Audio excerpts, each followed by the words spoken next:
దేవుని పరిచర్యలో ముందుకు వెళ్తా ఉన్నాము. వారిని కూడా ప్రేమతో మరి ఆహ్వానిస్తూ ఉన్నాం.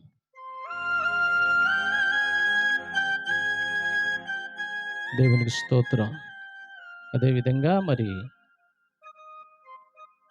అల్లుడు గారు మరి నెహేమీని కూడా వేదిక మీదకి ఆహ్వానిస్తూ ఉన్నాం.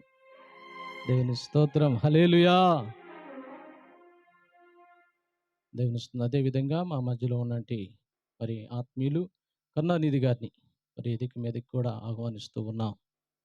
దేవునికి స్తోత్రం. హల్లెలూయా. మరి అనంతరపాడులో సేవ చేస్తూ మరి ఆత్మీయంగా మేము కలిసి ప్రేర్ చేస్తూ ఉంటాము. మరి ఈ రోజున మా మధ్యలో ఉంటూ జాకోబ్ రాజాను కూడా ఎదిగి మీదకి ఆహ్వానిస్తూ ఉన్నాం. దేవునికి స్తోత్రం. హల్లెలూయా. సమయంలో ప్రార్థన చేసుకొని మరి దైవజనులకి సమయం అప్పగిస్తాము. అందరూ కళ్ళు మూసుకొని ప్రభు సన్నిధిలో ప్రభుని స్తుతించండి. హల్లెలూయా, హల్లెలూయా, హల్లెలూయా, హల్లెలూయా, హల్లెలూయా, హల్లెలూయా, హల్లెలూయా, హల్లెలూయా. అందరూ ప్రార్థన చేయాలి. ఈ సమయంలో దేవుని దైవజనులను నిలబెట్టుకొని సంఘానికి, గ్రామానికి, ప్రాంతానికి కూడి వచ్చిన ప్రజలకు ఆశీర్వాదకరముగా, దీవెనకరముగా ఉన్నట్లుగా నీ యొక్క మరి నోరు తెరిచి ప్రార్థన చేయాలి. రాత్రి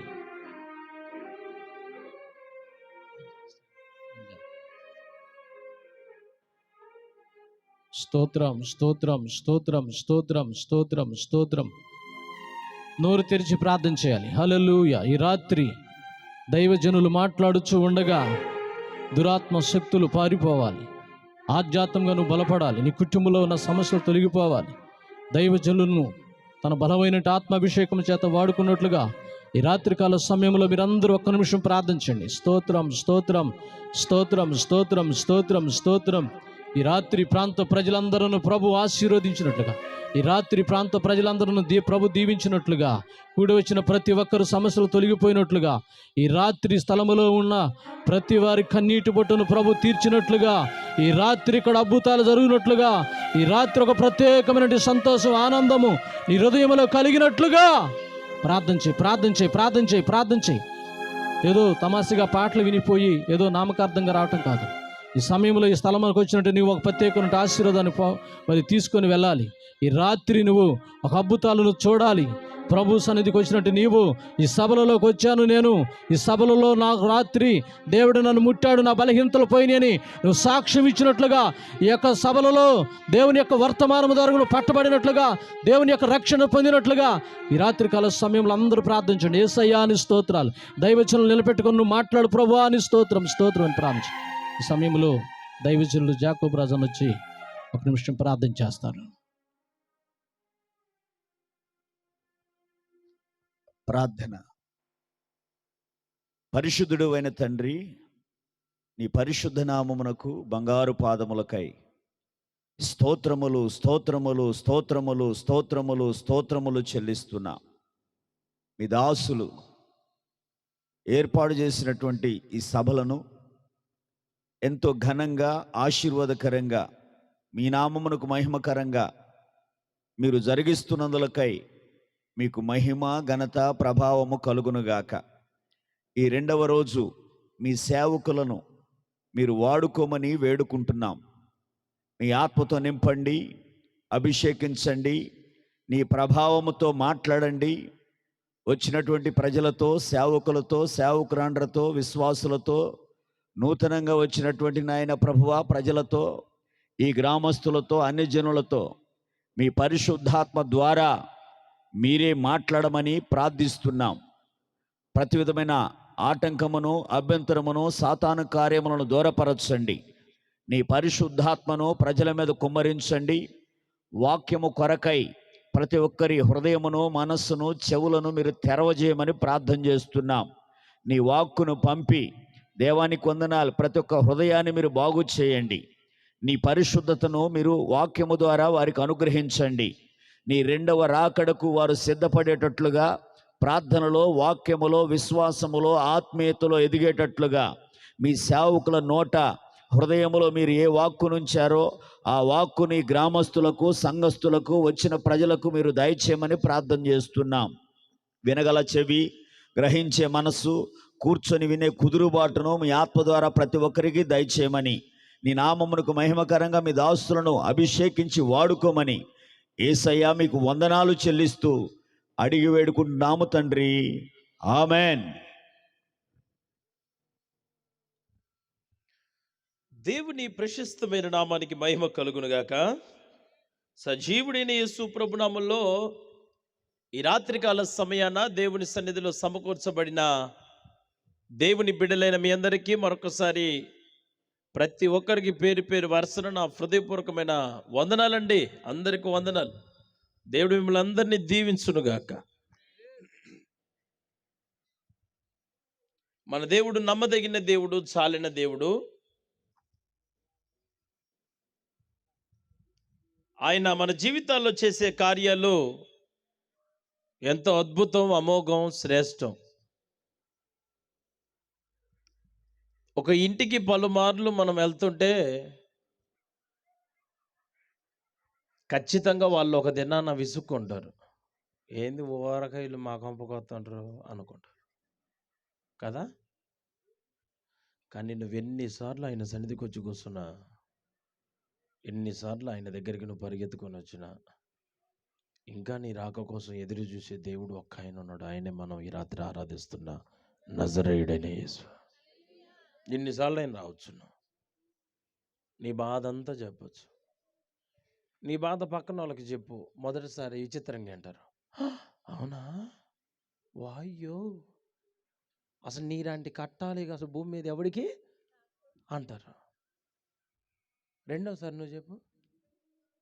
రెండోసారి కొంచెం ముక్కిరుసుకుంటా మూతిరుసుకుంటూ అంటారు. మూడోసారికి అసలు నువ్వు కనిపిస్తే కాని రాకుండా పోతారు. అందరికీ ఏం చెబుతారు చెప్పనా, అమ్మో మనిషి వస్తుందమ్మా, ఇంకా క్యాసెట్ వేసిందంటే మనం చచ్చినవే. అమ్మ అసలు కష్టాలు లేని వాళ్ళు భూమి మీద ఎవరు ఉన్నారమ్మా? ఎవరికుంటే తిప్పలు వాళ్ళకుంటే మా సావుగా మేము చస్తుంటే ఆ సావంతా మా దగ్గర వెళ్ళబోసిద్దమ్మా అని మాట్లాడతారు. అమ్మో ఏందంత అది పెద్ద పెద్ద ఫోన్లేవని.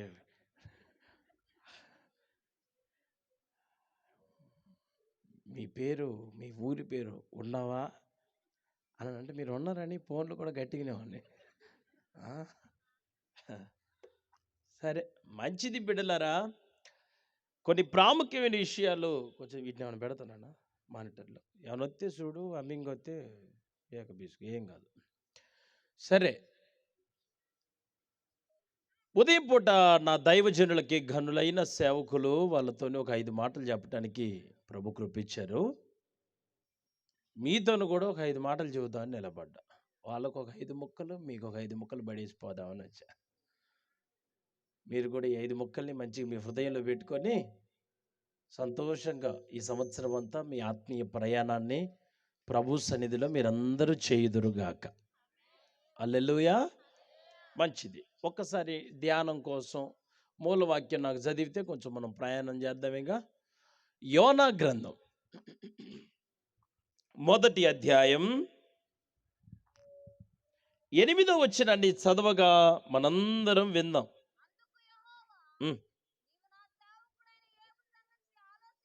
అమ్మ, యోనా గ్రంథం ఉదయం వచ్చిన అమ్మను చూచి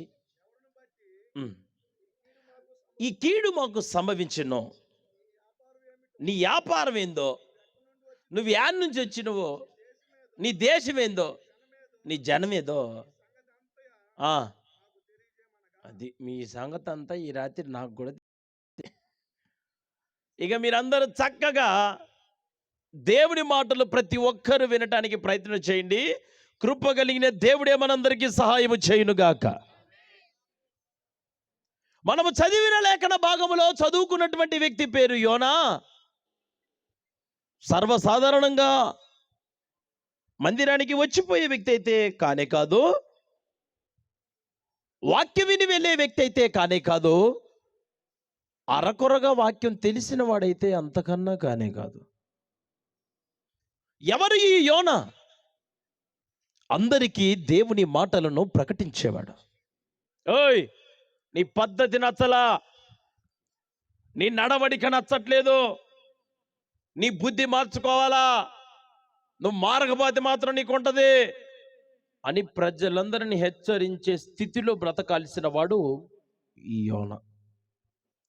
ఒక ఉన్నతమైన స్థితిలో దేవుడు యోనాని ఉంచితే, ఒక ఉన్నతమైన స్థానంలో దేవుడు యోనాను ఉంచితే, స్థాయికి తగ్గట్టుగా ప్రవర్తించకుండా, తన బుద్ధికి తగ్గట్టుగా, తన ఆలోచనకు తగ్గట్టుగా, తన ఉద్దేశాలకు తగ్గట్టుగా బ్రతకటం మొదలుపెట్టాడు.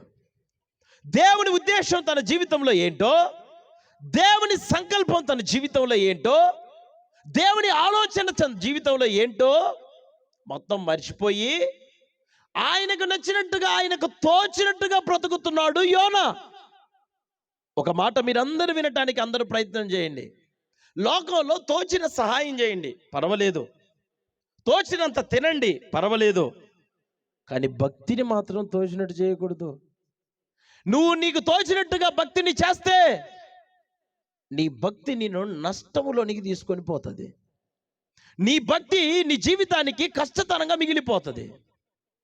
నువ్వు చేస్తున్న భక్తి గొప్ప లాభ సాధనంగా మిగిలిపోవాలి అంటే నీ ఆలోచనకు తగ్గట్టుగా కాకుండా దేవుని ఆలోచనను, దేవుని చిత్తంను గ్రహించి ఆయన చిత్తం ఏంటితో తెలుసుకొని ఆ విధంగా జీవించే కృపను దేవుడు మనందరికీ అనుగ్రహించును గాక. హల్లెలూయా. ఎవరిని ఒక మంచి స్థానంలో ఉండి బ్రతకాల్సినటువంటి ఈ యోనా జీవితంలో జరిగిన ఒక భయంకరమైన నష్టం దయతో అందరు వినాలని మనపూర్వకంగా కోరుకుంటున్నాను. నా మాటలను మీ హృదయంలో చేర్చుకోండి.